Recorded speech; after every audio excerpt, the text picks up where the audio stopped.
마태복음 18장 15절에서 20절 우리 한 절씩 교독하도록 하겠습니다. 내 형제가 죄를 범하거든 가서 너와 그 사람과만 상대하여 권고하라. 만일 들으면 내가 내 형제를 얻을 것이요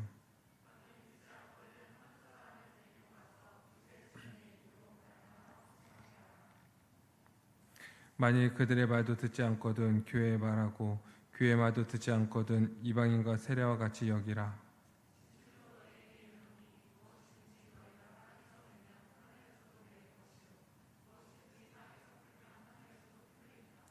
진실로 다시 너희에게 이르노니 너희 중에 두 사람이 땅에서 합심하여 무엇이든지 구하면 하늘에 계신 내 아버지께서 그들을 위하여 이루게 하시리라. 두 사람이 내 이름으로 모인 곳에 나도 그들 중에 있느니라. 아멘. 우리가 지금까지 이 교회에 대해서 계속 살펴봤습니다. 우리가 이 교회에 대해서 살펴본 것들을 조금 정리하면은 크게 세 가지로 나눌 수 있는데요. 먼저 우리가 살펴봤던 것이 교회는 무엇인가. 그래서 이 교회가 이 예수 그리스도로 말미암아 이루어진 이 새 언약 백성이다. 그래서 하나님께서 창조하셔서 이 모든 만물들을 이루시고 이 사람들에게 안식과 복을 주셨는데 아담의 타락으로 인하여서 그것이 다 이제 유보되었죠. 상실되었어요. 그럴 때 하나님께서 이제 그 언약을 맺으시면서 이 하나님 나라를 약속하실 것을 약속하십니다. 그리고 이 아브라함 언약, 모세 언약, 다윗 언약, 그리고 이 예수 그리스도의 새 언약까지 이루어가면서 이 언약들을 성취해 가시고 그리고 언약들을 이제 하나하나씩 이루어 가시면서 이 하나님 나라의 백성을 이루시고 결국은 이 예수 그리스도를 통하여서 이 새 언약 백성인 이 교회를 이루시죠. 그래서 이 교회는요, 이 하나님의 새 언약 백성인 거예요. 이 두 번째로 우리가 교회에 대해서 살펴봤던 것은 무엇이었냐면 이 교회의 유기체적인 측면이었습니다. 유기체적으로 우리가 한 몸, 한 가족으로서 살아가는 것. 그래서 우리가 한 몸이기 때문에 서로를 위해서 살아가고 우리가 각자의 주어진 그 은사를 가지고 서로 섬기면서 이 건강한 몸을 이룬다고 했죠. 이 유기체적인 측면을 같이 살펴보았고 또 세 번째는 우리가 교회의 조직체적인 측면을 따로 살펴봤어요. 그래서 이 직분을 중심으로 그래서 하나님의 그 머리 대신 이 예수 그리스도께서 이 교회 직분자들을 세우셔서 이 교회가 하나님의 그 복을 하나님 나라의 복을 더 충만히 온전하게 누릴 수 있도록 이 직분자들을 세우셨죠. 이제 오늘부터는 이 네 번째 주제로 이제 넘어가는데 바로 이제 죄와 싸우는 교회, 이 거룩한 교회에 대해서 우리가 같이 살펴보려고 합니다. 이렇게 하나님께서 우리가 이제 어떤 존재인지 알고 이제 서로의 가진 것들을 서로 나누고 사랑하고 또 직분자들을 세우셔서 이 섬기고 다스림으로 하나님 나라의 복을 충만히 누리도록 하셨는데 왜 하나님께서는 이렇게 하셨는가? 이 예수 그리스도를 보내주셔서 우리를 새 언약 백성으로 삼으시고 한 몸으로서 서로 위해서 살아갈 뿐만 아니라 이 직분자를 세우셔서 이 직분을 통하여서 하나님 나라의 복을 누리게 하신 궁극적인 목적은 무엇인가? 그것은 하나님의 거룩한 백성으로서 살아가게 하기 위해서였어요. 이 땅에서 하나님의 거룩한 백성으로서 살아가게 하기 위해서 이 모든 것들을 하나님께서 창세전부터 예정하시고 예수 그리스도 안에서 이 모든 것들을 다 이루어 가신 거예요. 그래서 이 교회는요, 죄와 싸워야 됩니다. 그리고 이 교회 안에 죄가 들어왔을 때 그 죄에 대해서 잘 처리해야 돼요. 이제 오늘부터 이제 그 말씀들을 이제 살펴볼 건데 사실 오늘 이제 우리가 읽은 그 본문의 말씀은 이 교회에서 많이 상실된 부분이기도 합니다. 현재 교회에서요 이러한 그 서로 죄에 대해서 권면하고 회개하도록 하고 그리고 이 죄에 대해서 치리하고 이런 부분들이요 많이 잃어버렸어요. 그래서 우리가 이 말씀을 통하여서 이 교회에서 거룩을 지켜가고 또 죄와 싸우고 죄를 분별하고 죄를 회개하도록 권면하는 것이 얼마나 중요한지를 같이 한번 살펴보았으면 좋겠습니다. 먼저 이 교회는요, 죄가 들어왔을 때요, 이 죄를 용납하게 되면은 이 교회가 무너져 버립니다. 무너져 버려요.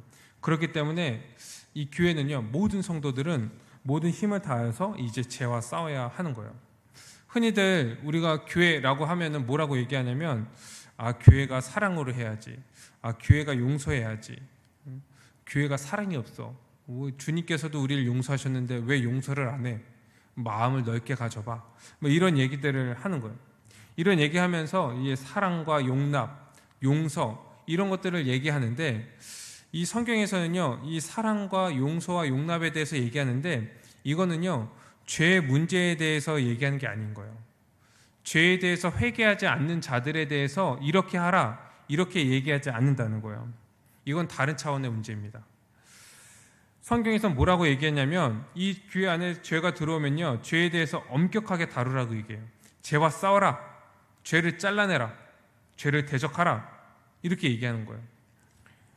왜 그러냐면 이 죄는 이 교회의 하나됨을요 무너뜨리고 이 거룩함을 무너뜨리기 때문에 그렇습니다. 이 교회는 어떤 존재입니까? 이 모든 것을 다하여서 하나님께 영광을 돌리고 이 하나님께 예배를 드려야 되는데, 그렇게 하나님께 예배드리고 하나님께 영광을 돌리기 위해서 이 교회는 먼저 어떤 존재가 되어야 되냐면 거룩한 존재가 되어야 돼요. 거룩한 하나님의 백성, 거룩성을 유지해야 되는 거예요. 죄는요 이 거룩성을 무너뜨리는 거예요. 뿐만 아니라 이 교회가 하나됨을요 무너뜨리는 거예요. 하나되게 하신 그 자체를 무너뜨릴 수는 없지만 이 하나로서 살지 못하게 만들어 버리는 거죠. 그래서 교회의 영광, 충만, 이 거룩함, 이것들을 무너뜨리고 흐트러뜨려 버리는 거예요. 그래서요 이 죄가요 이런 것들을 회방하고요 좌절시켜요. 그렇기 때문에 교회는 이 죄와 싸워야 됩니다. 힘써 싸워야 되는 거예요. 우리 말씀 한 군데 같이 한번 찾아볼까요? 로마서 2장 23절에서 24절입니다. 로마서 2장 23절에서 24절 말씀을 한번 같이 찾아봅시다.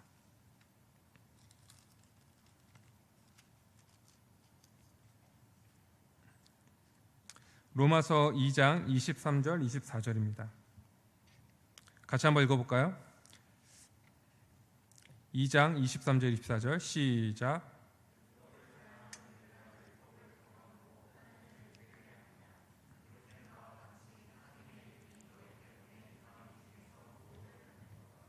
아멘. 유대인들은요 율법을 자랑했어요. 그런데 어떻게 하냐면 또 이슬이요 율법을 범한 거예요. 이것은 하나님을 욕되게 할 뿐만 아니라 뭐라고 얘기하냐면 이방인 중에서도 하나님의 이름을 모독하게 만드는 행위이다, 일이다, 이렇게 얘기하고 있는 거예요. 그러니까 안 믿는 사람들이 죄를 짓는 건요 괜찮아요. 왜냐하면 그들은 죄인이기 때문에 이 죄 짓는 것이 그냥 원래 그렇게 살아가는 거예요. 죄인이기 때문에, 죄의 종이기 때문에 자신들이 죄를 짓지 않으려고 해도 죄를 지을 수밖에 없어요. 그런데 우리는 신자는, 의인은 이 죄를 범하면은 어떠한 거냐면 우리가 하나님을 섬긴다고 하고 하나님을 우리의 주님이라고 고백하면서 그분의 뜻을 어기는 거예요. 그럼 하나님에게 욕되게 할 뿐만 아니라 세상 사람들로 하여금 하나님의 이름을 모독하게 만드는 일이라는 거예요. 그렇기 때문에 교회는 이 죄를 허용하는 것에 대해서 우리는 심각하게 생각하고 이것을 절대로 용납하지 않아야 하는 거죠. 그럼 우리는 죄에 대해서 어떠한 태도를 취해야 됩니까? 히브리서 12장 4절 말씀에 그것에 대해서 얘기하고 있습니다. 같이 한번 또 찾아볼까요? 히브리서 12장 4절입니다.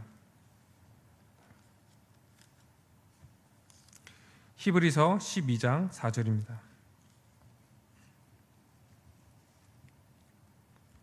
12장 4절 같이 한번 읽어볼게요. 시작.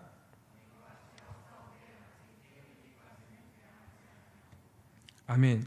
이 죄와 싸울 때 어떻게 싸우라고 얘기하냐면 피 흘리기까지 싸우라는 거예요. 죄와 싸우라, 피 흘리기까지. 근데 우리는 잘 안 그렇죠. 이 죄와 싸우다가 이 정도면 됐지, 이 정도면 그래도 내가 많이 했어, 많은 인내를 내가 했어, 이렇게 얘기하는 거예요. 그리고 어느 정도 인내하다가 타협해버리는 거예요. 근데 성경은 뭐라고 얘기하고 있냐면 죄와 싸울 때요 피 흘리기까지 싸우라는 거예요. 아직 피 흘리기까지 너희가 대항하지 않았다 얘기하는 거예요. 정말 애쓰라고 얘기하는 거예요. 그런데 여기에서 이 죄와 우리가 이제 싸워야 된다 이렇게 얘기할 때는요 이 개인적인 영역 이뿐만 아니라요 더 중요한 것은 이 교회의 영역에서 우리가 죄와 분명하게 싸워야 됩니다. 이 개인도요, 죄와 싸울 때요, 피 흘리기까지 싸워야 돼요. 그런데 이 개인이요, 이 죄와 피 흘리기까지 싸우기 위해서 그러한 도움과 그런 힘을 어디에서 얻냐면 이 교회에서 얻게 되는 거예요. 교회가 죄에 대해서 어떻게 생각하는지, 어떻게 대항하는지, 어떻게 처리하는지를 보고 아, 저렇게 살아가는 게 맞구나. 그러면서 개인의 삶 속에서도 그것을 그렇게 살아가게 되는 거예요. 그래서 교회가요, 이 죄에 대해서 싸울 때요, 피 흘리기까지 싸워야 한다고 얘기하고 있는 거예요. 이 교회는 모든 죄에 대해서 이제 싸워야 하지만요, 특히 이 교회를 무너뜨리는 명백한 죄들, 이런 것들은요, 절대 용납하지 않아야 합니다. 이 고린도전서 5장에 보면은 이 교회 안에 들어온 그 죄를 어떻게 처리하는지에 대해서 이제 잘 설명하고 있는데요. 우리 고린도전서 5장 말씀을 같이 또 한번 살펴봅시다. 고린도전서 5장 말씀입니다.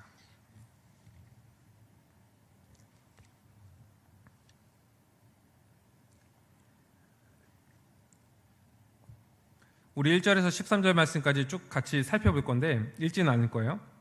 같이 한번 1절부터 볼게요. 너희 중에 심지어 음행이 있다 함을 들었다 얘기하는 거예요. 이 교회 안에요, 음행이 있다는 거예요. 그런 음행은 이방인 중에서도 없는 것인데 누가 그 아버지의 아내를 취하였다 하는도다. 이 교회 안에 음행의 문제가 있는데 이것을 그냥 놔두는 거예요. 2절. 그러고도 너희가 오히려 교만하여져서 어찌하여 통하니 여기지 아니하고 그의 행한 자를 너희 중에 내쫓지 아니하였다 얘기하는 거예요. 너희가 교만하여졌다는 거예요. 이 성경에는 분명히 너희가 거룩한 백성이고 너희가 누룩 없는 떡이라고 얘기하는데 너희가 교만해져서 그 죄에 대해서 처리하지 않고 통회히 여기지 않고 애통한 마음을 갖지 않고요, 그 죄에 있는 사람, 그 죄를 범한 사람과 함께 있다는 거예요. 내쫓지 아니하였다. 6절 말씀 보니까 적은 누룩이 온덩이에 퍼지는 것을 알지 못하느냐 얘기하는 거예요. 적은 누룩이 온덩이에 퍼진다. 이 복음도 마찬가지죠. 이 하나님의 복음도요, 딱 들어가면 온덩이에 퍼지거든요. 근데 죄도 마찬가지라는 거예요. 작은 죄라도 그 공동체 안에 들어가면요, 그 죄가요 퍼진다는 거예요. 순식간에 퍼져버린다는 거예요. 7절. 너희는 누룩 없는 자인데 새 덩이가 되기 위하여 묵은 누룩을 버리라. 우리의 유월절 양 곧 그리스도께서 희생되셨느니라. 예수 그리스도의 그 십자가, 이 죽으심의 이유가 뭐냐? 너희가 누룩 없는 거룩한 자로 만들기 위해서 그렇게 하지 않으셨냐? 너희가 그래서 새 덩이, 누룩 없는 새 덩이가 되지 않았냐? 얘기하는 거예요. 여기에서 이제 이 구약의 유월절, 무교절, 이 절기의 그 개념들을 가지고 와서 사용하는데, 말하자면요, 죄가 들어오지 않는 새로운 공동체를 만들기 위해서 그리스도께서 죽으셨다는 거예요. 그렇게 너희가 거룩한 백성이 되었는데 어떻게 이 교회 안에 죄를 지금 용납하고 있냐? 그 죄를 한 몸으로서 너희가 여기고 있냐? 너희가 그리스도의 그 십자가의 죽으심으로 말미암아 거룩한 백성들이 되었는데 어떻게 그렇게 할 수 있냐? 이 교회 안에요, 죄가 딱 들어오면요, 이 죄가요 지속적으로 영향을 미칩니다. 그래갖고 죄 있는 사람을요 교회 가운데 그냥 놔두면요, 그 죄 있는 사람의 그 죄가 이 교회에 퍼져서 영향을 미칠 뿐만 아니라 이제 그 죄보다 더 못한 죄들은요, 이 계속 용납할 수밖에 없는 거예요. 책망하지 못하는 거예요. 이 정도 죄도 용납했는데 그거보다 더 낮은 죄는 뭐 용서해줘야지. 이런 이제 그 원리를 가지고 적용을 하는 거예요. 그러니까 이 죄, 작은 죄 하나도 이 교회에서는 용납하지 않아야 된다. 용납하면 안 된다 얘기하는 거예요. 8절. 묵은 누룩으로도 말고 악하고 악의에 찬 누룩으로도 말고. 왜냐하면 교회는 거룩한 공동체이니까 이 작은 누룩도 여기 들어오게 하면 안 된다. 버려야 된다 얘기하는 거예요. 그리스도께서 이것을 위해서 희생되셨다. 이 죄를 해결하기 위해서 희생되셨는데 어떻게 너희는 그 죄를 그냥 방관하고 있냐? 지금 얘기하고 있는 거예요. 그러면서 어떻게 해야 되냐? 누룩이 없이 오직 순전함과 진실함의 떡으로 해라. 이것이 신자의 마땅한 삶이라는 거예요. 적은 누룩이라도 용납하지 않는 거, 그래서 오직 순정함과 진실함으로 우리가 살아가는 것, 그것을 우리가 지키는 것, 이 거룩함을 유지하는 것, 이렇게 살아가는 것이 이 교회의 마땅한 삶이라고 지금 얘기하고 있는 거죠. 그러면서 이제 이 5장 후반절에 이 죄의 목록에 대해서 쭉 얘기합니다. 그 죄에 대해서 너희가 힘써 싸워라, 용납하지 말아라, 이렇게 얘기하는 거예요. 9절 말씀 보니까 내가 너에게 쓴 편지에 음행하는 자와 사귀지 말라고 이미 얘기하지 않았냐, 얘기하죠. 10절, 이 말은 이 세상에 음행하는 자들이나 이 탐하는 자들이나 속여 빼앗는 자들이나 우상 숭배하는 자들을 도무지 사귀지 말라 하는 것이 아니다, 얘기하는 거죠. 그러니까 세상 사람들이 음행하고 이 탐심을 가지고 살아가고 속여 빼앗고 우상 숭배하는 것은 괜찮다는 거예요. 왜냐하면 그 사람들은 원래 그렇게 살아가는 사람들이니까. 그래서 그들과 이 사귀지 않으면 너희가 세상 밖에서 살아가야 되지 않냐, 그 말이 아니라 11절, 이제 내가 너희에게 쓸 것은 만일 어떤 형제라 일컫는 자가, 형제라 일컫는 자, 교회 안에 있는 자를 얘기하는 거예요. 우리는 불신자들과 성도의 교제를 하지 않잖아요. 한 몸으로서 살아가지 않잖아요. 한 가족으로 살아가지 않잖아요. 그래서 괜찮다는 거예요. 그런데 성도 안에 있는 자들, 한 몸으로서 살아가고 한 가족으로서 살아가는 자들이 음행하거나 탐욕을 부리거나 우상 숭배를 하거나 모욕하거나 술 취하거나 속여 빼앗거든 사귀지 말고 그런 자와 함께 먹지도 마라. 이 먹지도 말라는 것은 뭡니까? 식사 교제하지 말라는 거예요. 이 가족이며 함께 식사를 먹고 한 가족으로서 살아가는 삶의 방식인데 식사를 하지 말라는 거예요. 가족으로서 여기지 말라는 거예요. 그리고 12절, 교회 밖에 있는 사람이야 너희가 판단하지 아니하랴. 그들은 그냥 내버려 두라는 거예요. 그들은 하나님이 판단하신다는 거예요. 그런데 13절, 이 악한 사람은 너희 중에서 내쫓아라. 이 교회는 거룩한 교회니까, 예수 그리스도께서 핏값으로 사신 교회니까, 예수 그리스도께서 그 누룩을 제거하기 위해서 십자가에 죽으셨기 때문에 너희는 그 거룩을 유지하면서 이 죄와 싸우면서 살아가야 된다, 이렇게 얘기하는 거예요. 이제 여기에서 이제 용납하지 말아야 될 그 죄 목록을 지금 6가지를 얘기하고 있죠. 음행, 탐욕, 우상 숭배, 모욕, 술 취함, 속여 빼앗는 것. 여긴 지금 6가지가 나왔는데 이 성경에는요, 이 많은 죄의 목록들이 있어요. 뭐 십계명도 있고 또 다른 성경에 있는 목록들이 있고, 이런 것들도 이 교회 안에서 용납하면 안 된다고 얘기하고 있는 거예요. 여기는 그 목록들을 잠깐 한번 살펴볼까요? 음행, 알죠? 음행이에요. 성적으로 부도덕한 것, 이런 것. 이 거룩한 교회와 반하는 그런 행동이죠. 그러니까 개인적으로 음행하는 거, 이것도 안 된다는 거예요. 왜냐하면 우리가 한 몸이고 한 가족이니까 이게 더 이상 개인의 문제가 아니고요, 이 교회 공동체에게 영향을 끼치는 거예요. 음행 안 된다. 탐욕, 더 많이 가지려고 하는 것, 그렇죠? 하나님에 대한 불신, 하나님이 우리의 아버지이고 우리의 주님으로서 우리의 필요한 것들을 우리에게 다 공급해 주시는데 하나님에 대한 불신이 있으니까 어떡합니까? 염려하고, 나 이제 나이 들면 어떡하지?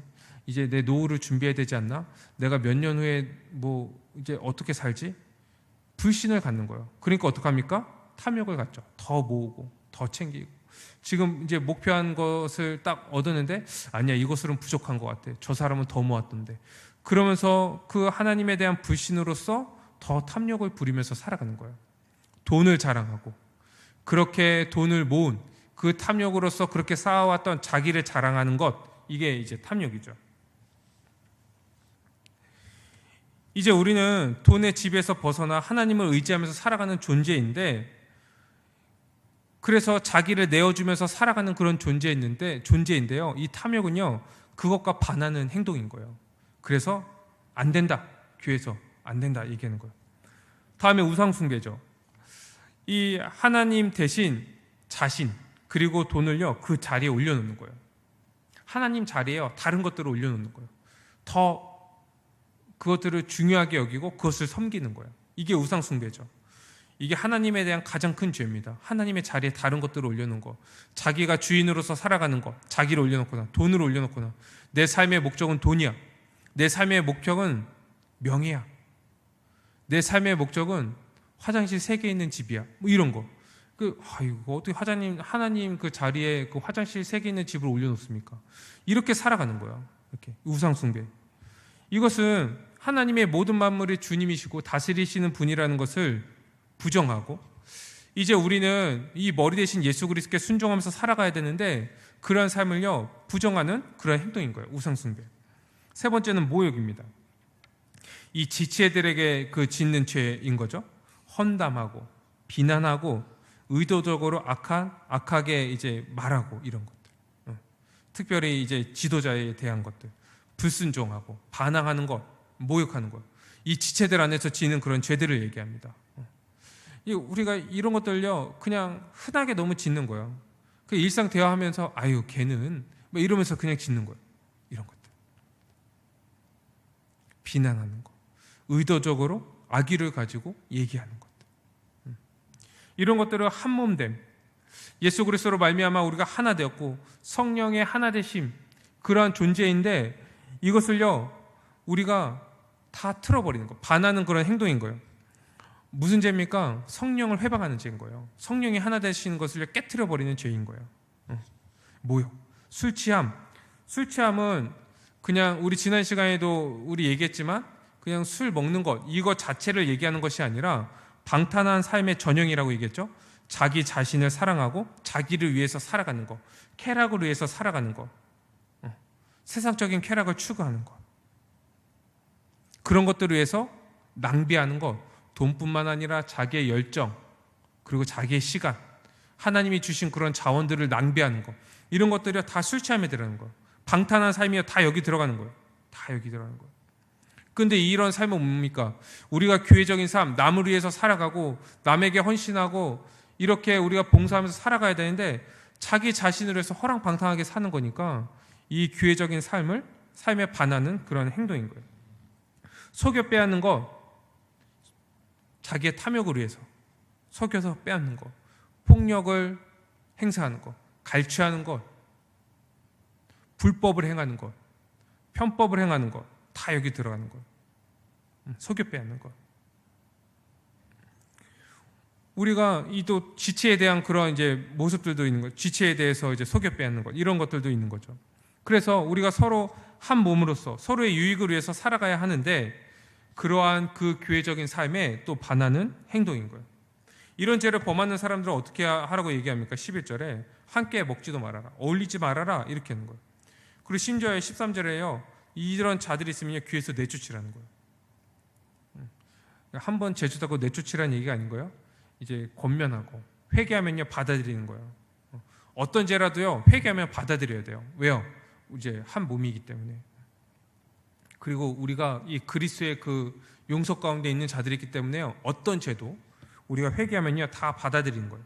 그러나 교회 안에서 이런 죄를 범하는 자가 있다면 그런데 회개하지 않는다면요 그를 판단해라 얘기하는 거예요. 판단해라.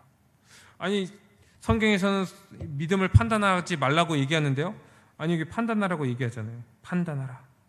12절에 너희가 판단하라. 죄에 대해서 판단하라는 거예요. 세상 사람들은 그냥 그러려니 하는 거예요. 그렇게 죄 가운데 살아가고 탐욕을 부리고 우상 숭배하고 속여 빼앗고 해도요 그 사람들은 죄인이기 때문에 그렇게 살아갈 수밖에 없어요. 이해해야 돼요. 그리고 그들에게 복음을 전해야 됩니다. 복음을 전해야 돼요. 그들에게는요 주님이 계시지 않기 때문에, 성령님이 계시지 않기 때문에 그런 삶을 살아갈 수밖에 없는 거예요. 그런데 교회 안에 이런 일들이 있다면 이것을 너희가 경계하고 이 죄와 싸워야 된다 얘기하고 있는 거예요.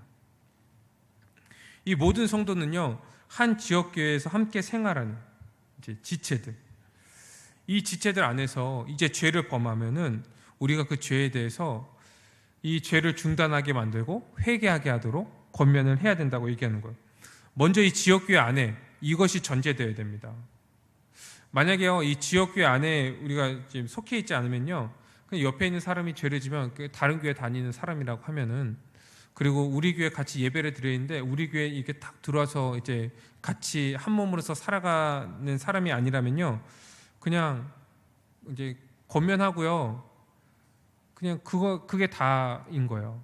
그 사람이 돌이키지 않잖아요. 그럼 어쩔 수 없어요. 왜 그러냐면 한 지역교회 안에 이 안에 속해 있지 않기 때문에 그렇습니다.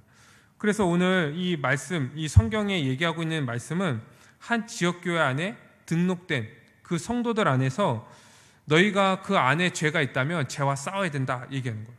죄를 맡고 그 죄에 대해서 너희가 조치를 취해야 된다. 그래서 이 목사와 장로가 이 속해 있는 그 당회가 치리회라고 그랬잖아요. 이 당회는요, 이 한 지역교회 안에 속해 있는 성도들, 이 회원들을 대상으로 치리를 하는 거예요. 다른 교회 교인들 치리 못해요. 그리고 우리 교회 속한 사람도 치리를 못하는 거예요. 그래서 우리도 이렇게 서로 죄에 대해서 우리가 회개하도록 하고 권면하는 것, 이런 것들도 우리가 한 몸으로서 살아가는 이 공동체 안에서 이 일들을 할 수 있다고 얘기하는 거죠.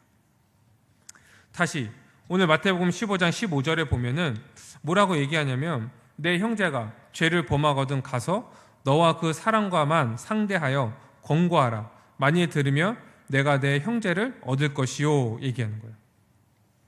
함께 신앙생활하고 교제하는 어느 지체가 죄를 범한 거예요. 그러면 그 사람에게 가서 이 죄를 중단하고 회개하도록 권면하라 이렇게 얘기하는 거예요. 이 권면할 때요, 이 권면하는 죄는 어떠한 죄냐면 외적으로 명백하게 드러난 죄에 대해서 얘기하고 있는 거예요. 아까 우리가 살펴본 그 이제 6가지 목록 있잖아요. 그런 것처럼 외적으로 이것이 명백하게 드러난 죄에 대해서 얘기하고 있는 거예요. 아무런 죄나 이제 가갖고 막 회개해라, 막 권면하고 그러는 거 아니에요.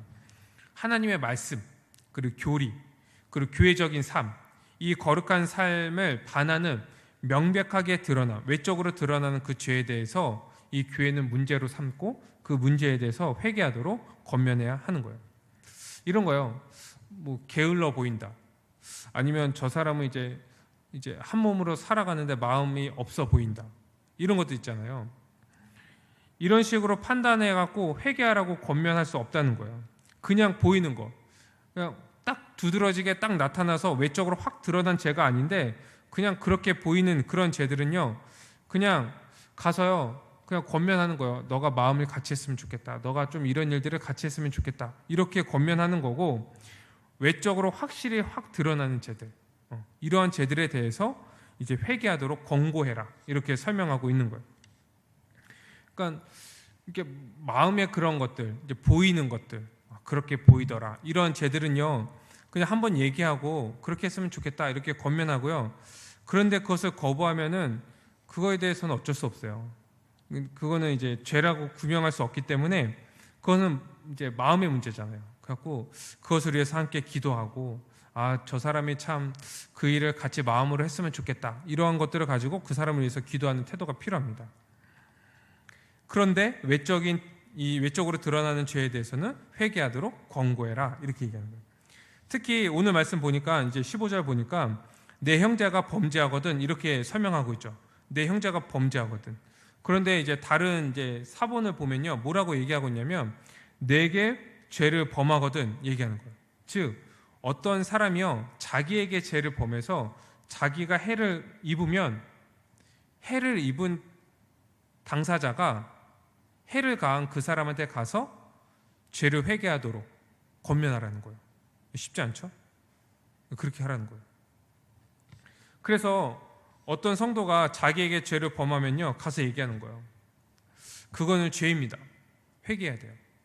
우리가 거룩한 백성이고 한 몸으로서 그렇게 나한테 대하는 것은 옳지 않습니다. 당황하겠죠? 당황하는 거예요. 이렇게 권면하라는 거예요.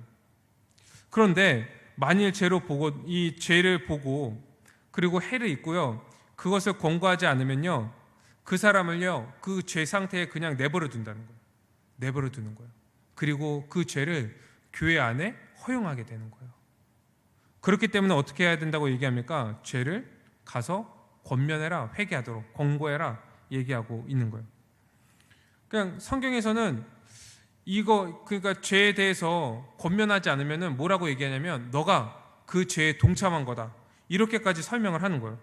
왜 그러냐면 그 죄를 회개하도록 권고하지 않으면은 그 죄 지은 사람도 죄 가운데 그냥 머물도록 놔두는 거고, 그리고 그 죄가 교회에 들어와서 다른 사람들에게까지도 영향을 끼쳐서 그냥 방조하는 거니까 너가 그 죄에 참여하는 거다 얘기하는 거예요. 그냥 가만히 있었는데, 나는 해를 입었는데 그냥 참아야지, 그렇게 생각하고 참았는데 그것이 죄를 방조한 것이 되고 너가 그 죄에 동참한 것과 똑같은 거다 얘기하는 거예요. 그래서 이 다른 사람이 죄로 인하여서 나에게 해를 가하거든, 죄가 명백하게 드러나거든, 그 죄에 대해서 회개하도록 요청해라 얘기하는 거예요.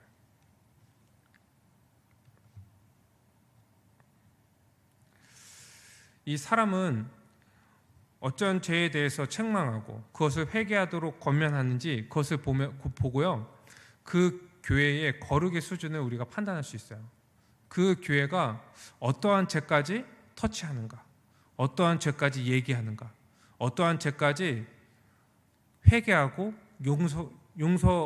용서를 구하도록 권고하는가, 이런 것들을 보면서 이 교회의 그 거룩의 수준을 우리가 볼 수가 있어요.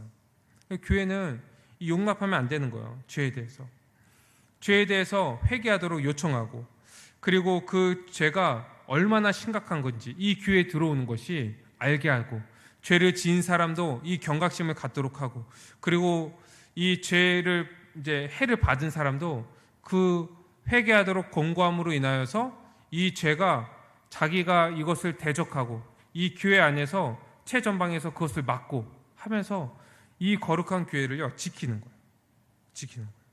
그리고 이 교회의 거룩하며 그렇게 드러나게 되는 거예요. 근데 아까도 얘기했지만 사실 이런 것들이요 많이 나타나지 않아요. 이런 것들이 많이 하지 않는 거예요. 이 하지 않는다는 말은 뭐냐면 이 교회가요 죄에 대한 감각을 잃어버렸어요. 그리고 죄를 더 이상 죄로 여기지 않고 죄와 싸우려는 그런 인식도 많이 없어진 거예요. 그냥 교회 안에 죄가 있어도요 그냥 놔두는 거예요. 그리고 이게 죄인지도 모르는 거예요. 죄가 스며들어서 모든 그 덩이에 퍼졌는데도 죄인지 모르고, 아 그냥 교회가 원래 이래, 교회도 원래 이런 거지, 뭐 사람이 사는 데인데, 사람의 공동체인데, 뭐 죄인들이 모인 곳인데 당연히 그럴 수밖에 없어, 이렇게 얘기하는 거예요. 죄가요 온덩이에 퍼져버려서 죄 의식을 갖지 못하는 거예요. 죄인지 의식하지 못하는 거예요. 싸우려는 생각조차 하지 못하는 거예요. 야 그거 얘기하면은 뭐 얘기할 게 한두 개겠어? 이렇게 생각하는 거예요. 그 정도는 뭐 아무것도 아니야. 죄를 그냥 방조하는 거예요. 우린 죄와 싸워야 됩니다. 예수 그리스도께서요 그것을 위해서 죽으셨어요. 그리고 우리를 거룩한 백성, 거룩하고 흠이 없는 자들로 우리를 구원해 주신 거예요. 그것을 아는 자들이라면 우리가 죄와 싸우고 우리가 피 흘리기까지 싸우는 것이 우리에게 마땅한 우리의 삶의 태도라는 것을 우리는 항상 인식하면서 살아야 하는 거예요. 또 오늘 15절 말씀 보니까 이 죄를 회개하도록 권고할 때 중요한 것이 무엇이냐면 너와 그 사람과만 상대하라 이렇게 얘기하는 거예요. 너와 그 사람만 상대하라. 무슨 말이냐면 처음에 다른 사람을 알리지 않고요 1대1로 권고하라는 거예요. 1대1로. 근데 우리 흔히 어떻게 하냐면요 똥이 무서워서 피하나 더러워서 피하지 이러면서요 그 사람이 안 봐요. 그리고 확 돌아서서 딱 선을 긋고 어떻게 합니까? 자기에게 친한 사람한테 가서 저 사람이 나한테 이런 행동을 했고 이런 말을 했어, 이렇게 퍼뜨리죠. 죄를 유포하고 이런데요 우리가 정성을 다 쏟는 거예요. 근데 성경에서 이것을 금합니다. 이런 것들을 남에게 알리는 것, 이런 것들을 금하는 거예요. 그러니까 다른 사람들에게 소문을 이제 퍼뜨리거나 또 이 여러 사람들이 그 소문을 듣고 와갖고 이 죄 지은 사람, 이 죄를 범한 사람들에게 뭐라고 막 하게 되면요 이 상황이 이상한 대로 막 돌아가요. 그리고 오해하게 되고, 그리고 이건 걷잡을 수 없게 되어버리는 거예요. 이 죄를 범한 사람이라 할지라도요 1차적으로 그 사람의 명예를 보호해줘야 돼요. 그리고 그 사람이 이 죄를 깨닫고 회개할 수 있도록 그 기회를 줘야 되는 거예요. 우리도요 보면요 죄를 많이 짓거든요. 우리 스스로 죄를 많이 져요. 실수도 많이 하고, 그냥 의도적으로 짓는 죄도 있고 그냥 실수로 그냥 하는 죄들도 있고요. 그냥 원래 그렇지 않은데 그냥 욱해서 저지른 죄들도 많이 있어요. 그래서 이 다른 사람들에게 상처를 줄 때도 있고요 해를 줄 때도 많이 있어요. 그러면 이 신자들은 다른 사람에게 해를 주면요, 어떠한 생각을 갖게 되냐면, 회개해야겠다, 가서 사과해야지, 이런 생각들을 갖게 되는 거예요. 이런 마음들을 갖고 있다가 이제 그 해를 당한 사람이 와갖고 이제 온유한 태도로, 너 이거 나한테 잘못한 거야, 우리가 한 몸으로서 나한테 이렇게 대하면 안 돼, 이렇게 얘기하면요, 그것을 겸손하게 받아들이고, 내가 잘못했어, 그거는 내가 이런 의도를 한 건 아니었지만 너가 그렇게 상처를 받았다면 미안해, 회개하고 돌이키고 하나님 앞에 회개하고, 그리고 다시금 그 한 몸으로서 살아가는 거예요. 그런데 이것을 막 소문내버리고 막 이제 딱 왔는데 다른 사람들이 이상한 그런 눈짓으로 막 보는 거예요. 그리고 다른 사람들이 와갖고 너 왜 그랬냐, 너가 그러면 되냐, 막 이러면요, 이제 어떻게 이제 생각하게 되냐면, 이 범죄한 사람이, 아니 내가 잘못한 건 알겠는데, 그래서 내가 오늘 와갖고 좀 이렇게 미안하다고 얘기하려고 그랬는데 이렇게까지 할 필요가 있었어? 이렇게 생각을 하는 거예요. 그럼 어떤 마음이 듭니까? 화나고 분하고 억울하고, 너가 그랬으니까 내가 그랬던 건데, 막 그러면서 또 자기 합리화를 하고 이러면서 사과하기 싫어지는 거야. 그러면서 걷잡을 수 없는 그런 관계로 이어지는 거죠. 그래서 성경에서는요, 이 교회 안에 죄가 들어오면은 이 죄를 어떻게 처리해야 하는지에 대해서요, 굉장히 세심하게 지금 설명하고 있는 거예요. 그게 우리가 오늘 읽은 마태복음 이제 18장 15절에서 20절 말씀인 거예요. 그 첫 번째 단계가 그건 거예요. 1대1로 너와 그 사람과만 상대해라. 1대1로만 상대해라. 다른 사람들에게 알리지 말아라, 얘기하는 거예요. 그 사람이 죄를 범했을지라도 그 사람의 명예를 보호해주고 그 사람이 회개할 그런 기회를 줘야 된다. 진심으로 회개할 수 있도록 도와줘야 된다. 그리고요, 1대1로 만나서요, 내가 회개하도록 권고했는데 그 사람이 회개했어. 그러면 아무도 모르게 그 문제가 해결해야 되는 거예요. 해결돼야 돼. 아무도 모르게. 그리고 회복되어서 한 몸으로서 같이 살아가야 하는 거예요. 왜 그러냐면 이 권고의 목적이 정죄가 아니고요, 회복이기 때문에 그래요. 회복. 그래서 죄임을 인정하고 회개하면 이 회복되어야 돼요. 하나님과의 관계도 회복되고, 그리고 성도와의 관계도 회복되어야 되는 거예요. 이 지체를 잘라버리는 게 아닌 거예요, 이 권고의 목적이. 그래서 뭐라고 얘기합니까? 오늘 15절 마지막에 보니까, 만일 들으면 내가 내 형제를 얻을 것이다. 이 얻는 게 목적이라는 거예요. 얻는 게. 그래서 1단계, 이것이요 교회 안에서 잘 이루어져야 돼요. 너와 그 사람만 상대해라. 1대1로 그 죄에 대해서 얘기하고 회개하도록 하고, 한 번은 안 될 수 있죠? 그럼 이제 2번 찾아가고 하는 거예요. 여러분, 이 1단계가요 교회 안에 모든 성도들 안에서 우리가 이루어져야 돼요. 그래야지 1차적으로 이 죄를 이 교회 안에서 딱 막을 수 있는 거예요. 2차, 3차까지 안 갈 수 있는 거예요. 그래서 이 출교하는 일까지 일어나지 않을 수 있는 거예요. 계속적으로 우리가 개인적으로 이 해를 받거나 또 범죄한 일이 있으면 회개하고 용서를 빌고 한 몸으로서 다시 회복되고, 그러한 일들이 일어나야 하는 거예요. 왜 그러냐면 이 권고의 목적이 이 교회를 온전하게 하고 이 거룩함을 지키고 이 훼손된 것, 이 죄로 말미암아 훼손된 것, 이 부분을 회복하는 것이기 때문에 그렇습니다. 그래서 우리가 권고할 때 또 어떠한 태도로 해야 되냐면요, 온유한 태도로, 이 온유한 자세로 해야 돼요. 또한 두려운 마음을 가지고 해야 합니다. 우리 말씀 한 군데 더 찾아봅시다. 갈라디아서 6장 1절 말씀입니다. 갈라디아서 6장 1절.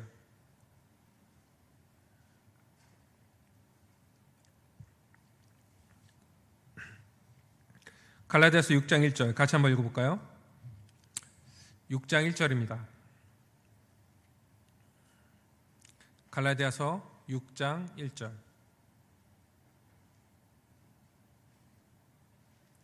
한번 읽어볼게요. 시작.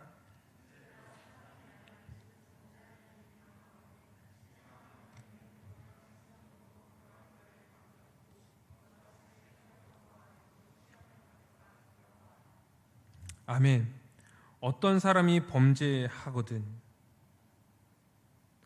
그 죄는요 대부분 우리가 저지를 수 있는 죄라는 거예요. 또한 앞으로 저지를 가능성이 높은 죄예요. 죄인이라면 그런 죄들에 그냥 다 넘어지는 거예요. 여러분, 우리의 신앙은요, 어떠한 단계가 있어갖고 이 단계에 있던 그 시험을 우리가 한번 통과하면요, 앞으로 계속 빠지지 않고 통과할 수 있다, 이런 게 없어요. 계속 우리는 죄 가운데 살아가요. 그리고 똑같은 죄가 우리에게 와요. 우리의 연약한 부분을 치는 거예요, 이 사탄이. 그래서 우리가 받는 그런 이제 시험은요, 대부분 비슷해요. 왜냐하면 사탄도 이 각 사람마다 연약한 부분을 알고 있기 때문에 그 부분을 계속 치는 거예요. 그래서 내가 그 부분을 한번 딱 이겼잖아요. 아, 이제 다음부터는 이길 수 있겠다. 아니요, 다음에는 더 그 부분을 강하게 치는 거예요. 아니면 돌려서 치는 거예요. 그럼 또 넘어지는 거예요. 그렇기 때문에 우리가 죄와 싸워서 우리가 어떤 경험이 쌓이거나 이 거룩해지는 그 면들이 더 많아지는 것은 사실이지만, 한번 그 시험을 통과했다고 해서 다음에도 그것을 통과할 수 있다? 이런 것을 장담할 수 없다는 거예요. 훌륭한 사람이라 할지라도 우리가 일평생 동안 그 죄와 싸우면서 살아가요. 언제든지 넘어질 수 있다는 것을 우리가 항상 기억해야 됩니다. 그렇기 때문에 누구에게 죄에 대해서 회개하라고 얘기할 때 어떻게 해야 되냐면, 아유, 한심하다, 또 저런 죄를 졌구나, 어떻게 그런 죄를 질 수 있지, 나라면 안 그럴 텐데, 이러한 그 태도를 가지고 얘기하면 안 된다는 거예요. 그래서 이 지체들의 죄를 바로잡을 때 어떠한 의식이 우리 가운데 있어야 되냐면, 내가 너한테 이런 말할 자격이 없는데 이런 의식을 가져야 된다는 거예요. 내가 이 죄에 대해서 너한테 그 얘기할 자격은 없는데 하면서 얘기해야 되는 거예요. 여러분, 우리가 이런 자격이 없는데요, 그러한 그 죄에 대해서 말하는 그 자격, 권한은 어디에 있는 줄 아세요? 우리가 한 가족이기 때문에 얘기하는 거예요. 한 몸이기 때문에 얘기하는 거예요. 우리가 한 몸이 아니라면요, 그걸 얘기할 수 없어요. 아까도 얘기했죠. 한 지역교회 안에 있는 자들에게만 이런 권면을 할 수 있다고. 우리가 한 가족이기 때문에, 한 지체이기 때문에 이것을 얘기하는 거예요. 그 자격 말고는 우리가 어떠한 사람에 대해서 그 죄에 대해서 지적하고 회개하라고 권고할 자격이 없는 거예요. 다 부족한 자이기 때문에. 우리가 그 사람보다 더 부족한 사람일 수 있어요. 그런데 사랑하는 마음으로 이 건에 대해서만, 이 죄에 대해서만 내가 바로 잡아야 된다고 생각하고, 그리고 그 죄 때문에 내가 해를 받았기 때문에 내가 이것을 얘기하는 거야, 이렇게 얘기해요. 그래서 어떤 죄에 대해서 우리가 지적하고 회개하라고 권고할 때는요, 말을 너무 세게 하면 안 돼요. 우리가 다 어떤 자들입니까? 다 하나님 앞에 죄인이잖아요. 그런데 예수 그리스도로 말미암아 우리의 모든 죄가 다 해결되었잖아요. 우리 모든 죄, 우리 일평생 동안 지을 모든 죄가 다 해결되었다니까요. 근데 지금 그 건 하나로 막 화내고 막 정죄하고 막 판단해서, 어이구, 어떻게 그런 죄를 짓냐, 또 믿음이 있냐 없냐, 막 이렇게 얘기하는 것은요, 너무나 교만한 거죠. 그래서 우리가 높은 자리에 있지 않고 정말 겸손한 자세로 우리가 이것들을, 그 건에 대해서만 우리가 얘기를 해야 된다는 거예요. 그런데 이제 목사 장로의 치리는 조금 다르죠. 이 목사와 장로는 이 머리 대신 예수 그리스도께서 이 교회를 다스리도록 세우신 직분이기 때문에 그 권위를 가지고 그 죄에 대해서 권위 있게 얘기할 수 있어요. 그런데 우리 성도들이 일반적으로 얘기할 때는요, 내가 너보다 낫지, 이러한 그 태도로 얘기하면 안 된다는 거예요. 온유함을 가지고 얘기해요. 온유함을 가지고. 우리가 이 하나님 앞에 다 죄인이기 때문에 우리는 항상 죄를 회개하면서 살아가요. 매일매일 회개하면서 살아가고, 우리가 죄인입니다, 오늘 또 이 그리스도 예수님이 그 십자가의 죽으심으로 나의 죄를 해결해 주셨는데 제가 또 죄를 졌습니다. 그러면서 우리는 맨날 회개하잖아요. 그런데 이 건에 대해서는 사랑하는 지체를 위해서, 또 사랑하는 이 거룩한 교회를 위해서 회개하도록 권고하는 거예요. 우리가 그런 태도를 가져야 되는 거예요. 그래서 우리는요, 죄를 회개하도록 권고할 때 두려운 마음을 가져야 됩니다. 겸손한 온유한 마음뿐만 아니라 두려운 마음도 가져야 돼요. 나도 그 죄를 저지를 수 있기 때문에, 아니 그거보다 더 큰 죄를 저지를 수 있기 때문에, 똑같은 죄가 아닐지라도 다른 죄를 또 저지를 수 있기 때문에 우리는 항상요, 그 죄를 경계하고 두려운 마음으로 이 죄를 권고해야 되는 거예요. 그리고 죄를 짓지 않도록, 어떠한 죄도 짓지 않도록 우리가 애써야 하는 거죠. 죄를 지었을 때요, 가장 바람직한 거는 누가 이렇게 와서 지적하고 회개하라 이렇게 얘기하기 전에요, 스스로 죄를 회개하고 그리고 해를 입은 사람에게 가갖고 그 사과하는 것이요 가장 좋아요. 빨리 회개하고 빨리 엎드리는 게 가장 좋아요. 내가 그 죄 지은 것을 딱 알았는데 그래서 마음이 약간 좀 이제 좀 캥기는데 저 사람 보니까 아무렇지도 않은 것 같네. 그냥 슬쩍 넘어갈까? 이러면 안 돼요. 자기 마음에 딱 내가 잘못했네. 그러면요, 저 사람이 아무렇지도 않게 이제 있을지라도 가서 회개하는 거예요. 용서를 구하는 거예요. 그리고 하나님께 회개하는 거예요. 이게 가장 좋습니다. 이때 이제 사과하고 이제 그 사람한테 용서를 구할 때요, 해를 끼친 것보다요 더 크게 사과를 해야 돼요. 이거 얼만큼 더 크게 해야 됩니까? 이건 잘 몰라요. 왜 그러냐면 어떤 유형적인 해를 끼쳤다면 그냥 그것의 몇 배를 이렇게 갚으면 되거든요. 뭐 한 대 때렸어. 그럼 5대 맞으면 되잖아. 근데 우리가 그 이제 그 끼치는 해는요 거의 무형적인 해가 많아요. 막 비방하는 것, 소문 내는 것, 속이는 것, 거짓말하는 것, 이런 거예요. 그러니까 이런 것들을 얼만큼 더 많이 갚아야 되냐, 어떻게 진심을 담아서 저 사람이 이제 이 내가 해를 가한 것에 대해서 보답을 해야 되냐, 몰라요. 그것에 대해서는 얘기하지 않지만 우리가 이제 통상적으로 나나 해를 입은 사람이 이 정도면 충분하다 이렇게 생각할 정도까지 우리는 사과하고 그 사람에게 용서를 구해야 돼요. 시간이 오래 걸려도요. 내가 한번 미안하다고 얘기했는데 화를 안 풀어요. 그럼 더 하면 돼요. 몇 번 얘기했는데 안 해요. 더 해. 몇 개월이 지났는데 안 풀려요. 그럼 몇 년을 해봐. 왜 그러냐면 다른 사람의 어떻게 해를 이제 가하고 그 사람의 그 명예를 손상시키고 그런 것들을 다시 회복하는 것이요 얼마나 어려운 것인지 그것을 통해서 알게 되는 거예요. 다른 사람들의 해를 가하고 그것을 회복시키는 것이 얼마나 어려운 것이 쉽지 않다는 것을 알게 하는 거예요. 알게 되는 거예요. 그 과정들을 통해서. 그것을 알게 되면 어떻게 됩니까? 다시는 그런 죄를 짓지 않겠죠. 더 주의하겠죠. 한 번에 그냥 욱하는 것, 한 번의 실수, 이런 것들 때문에 그 이후에 그 거쳐야 되는 그 과정, 그 애씀이 얼마나 큰지를 알면은 이것을 참는 거예요. 더 참는 거예요. 그래서 이 교회 안에 이 죄가 들어오지 않도록 하는 거예요. 그래서요, 어떤 사람에게 해를 끼쳤습니까? 정말 그 사람이 그 정도면 충분해, 괜찮아, 이렇게 여길 때까지 사과해야 돼요. 그렇게 해야 되는 거예요. 오늘 이제 마태복음 우리가 18장 15절부터 20절까지 우리가 읽었는데 지금 이제 15절 얘기했어요. 근데 시간이 다가왔고 우리가 다음에 이제 16절부터 조금 더 연결해갖고 우리가 같이 말씀을 나누도록 하겠습니다. 오늘 같이 함께 나눈 말씀을 가지고 우리 기도하기로 해요. 먼저 기도할 것은 하나님께서 창세전에 우리를 택하시고 그리스도 안에서 거룩하고 흠이 없는 하나님의 백성으로 삼아 주셨어요. 이제 우리는요 성령 안에서 이 세상과 구별된 하나님의 거룩한 자녀, 가족으로서 살아가는 존재가 되었습니다. 우리가 이 은혜에 감사함으로 우리 시간 기도합시다. 우리 두 번째 기도할 것은요, 이제 우리는요 이미 임했지만 아직 완성되지 않은 그 하나님 나라의 백성으로서 살아갑니다.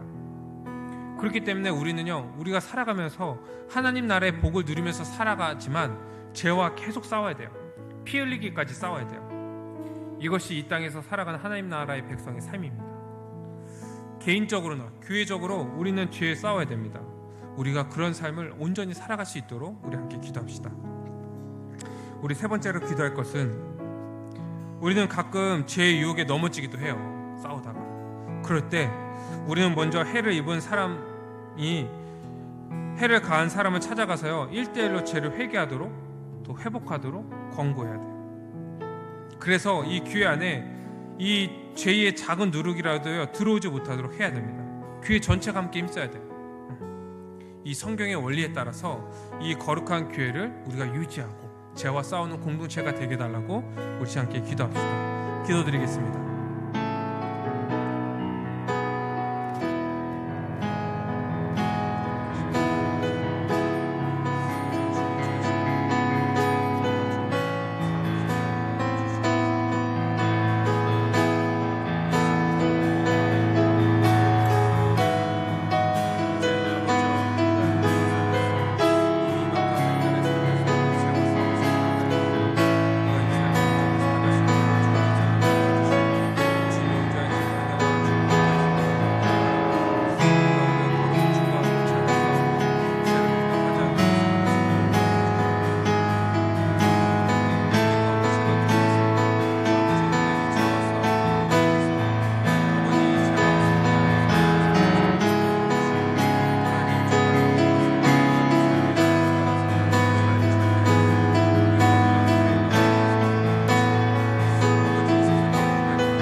하나님 아버지, 우리를 예수 그리스도 안에서 이 거룩하고 흠이 없는 하나님 나라의 백성으로 불러주심에 감사합니다. 우리가 이제 거룩한 자들로서 이 죄와 싸우고 죄와 승리하고 이 그리스도의 의를 가지고 이 거룩한 삶을 살아가는 존재임을 우리는 믿습니다. 이제 우리가 이미 임한 그 하나님 나라에서 아직 완성되지 않아서 이 죄가 우리를 유혹하고 우리가 이 거룩한 삶을 살아가지 못하게 만드는 이 상황 가운데서 온전히 이 죄와 싸워 이길 수 있도록 주님께서 은혜 베풀어 주시옵소서. 개인적으로도 우리가 죄와 싸울 뿐만 아니라 이 교회적으로도 우리가 죄와 이 피 흘리기까지 싸워서 이 거룩한 존재로서 거룩한 하나님의 백성으로서 온전히 살아갈 수 있도록 인도하여 주시옵소서. 그러다가 주님, 이 교회 안에 죄가 들어온다면 우리가 이 성경의 원리를 따라서 이 죄를 구별하고 이 죄의 작은 누룩도 이 교회 안에 용납하지 않으므로 주님의 거룩한 이 백성으로서 이 하나님의 나라로서 온전히 살아가고 그 풍성하신 은혜를 누리는 주님의 참된 교회가 될 수 있도록 은혜 베풀어 주시옵소서. 모든 걸 믿사오며 예수 그리스도의 이름으로 기도드립니다. 아멘.